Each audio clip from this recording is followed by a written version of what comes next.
que le peuple d'Israël va rendre un culte au Seigneur. Le livre de l'Exode commence aussi par, le livre de l'Apocalypse commence aussi par cette délivrance du nouveau peuple de Dieu, et qui s'achève par la nouvelle Jérusalem, qui est une ville-temple, une ville sanctuaire. Il n'y a plus de temple parce que le Seigneur est son temple et l'agneau est son flambeau. Mais c'est la même réalité. Le résumé de l'Apocalypse, c'est le même résumé que celui de l'Exode. Laisse aller mon peuple pour qu'il me rende un culte pour l'éternité. On va vers une nouvelle terre promise, un nouveau ciel, une nouvelle terre, une nouvelle Jérusalem. Par conséquent ici, le livre de l'Exode, eh bien le livre de l'Apocalypse, c'est une relecture du livre de l'Exode à la lumière des choses qui sont encore à venir. Je conclus en disant que, de fait, l'Apocalypse, c'est une bonne nouvelle. Je fais toute chose nouvelle. Ton roi vient. Voici, il vient. Il vient pour une nouvelle Pâque. Ça veut dire qu'il vient pour la délivrance. Et Jésus a dit, quand vous verrez ces choses arriver, ces choses qui seront tellement terribles que les hommes rendront l'âme de terreur dans l'attente de ce qui surviendra à vous. Au contraire, mes disciples, quand vous verrez ces choses commencer à arriver, réjouissez-vous et relevez votre tête, parce que c'est le signal que votre Pâque, votre nouvelle Pâque, votre délivrance est proche. Il y a eu un premier libérateur, il y aura un deuxième libérateur, le Messie. Et comme le Seigneur disait, je hâterai ces choses en leur temps.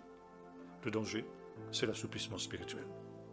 C'est l'esprit de l'Antichrist qui conduit à cet assouplissement spirituel. Mais justement, le Seigneur veut augmenter cette connaissance dans le temps pour que justement nous soyons de son peuple. Sortez du milieu de mon peuple. Je hâterai ces choses en leur temps. Et quand tout est ébranlé, Dieu suscitera un royaume inébranlable. Et aujourd'hui, le Seigneur dit, en attendant ce jour, je te délivre.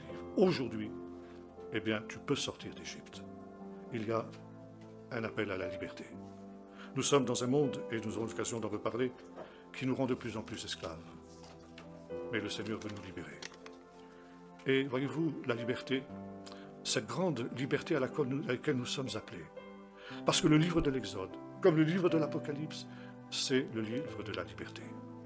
C'est, comment dirais-je, le plus merveilleux cadeau que Dieu puisse faire à l'homme, la liberté. Les idoles asservissent. Le vrai Dieu est celui qui libère de toutes les formes d'esclavage. Mais la liberté, ça a un prix. La liberté, c'est sortir pour aller au désert. Et le désert, c'est l'insécurité. L'insécurité par excellence. Et voyez-vous, c'est le dilemme. Dans ce temps qui est le temps de l'Apocalypse, et les croyants sont placés devant un choix. Ou la liberté, ou la sécurité.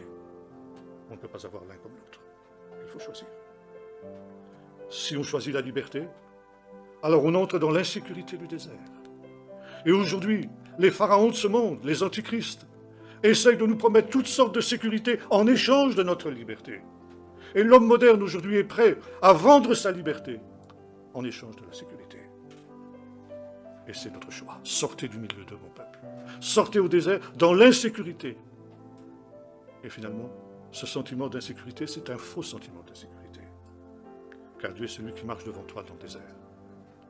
Et l'insécurité humaine, on n'a plus les oignons de l'Égypte.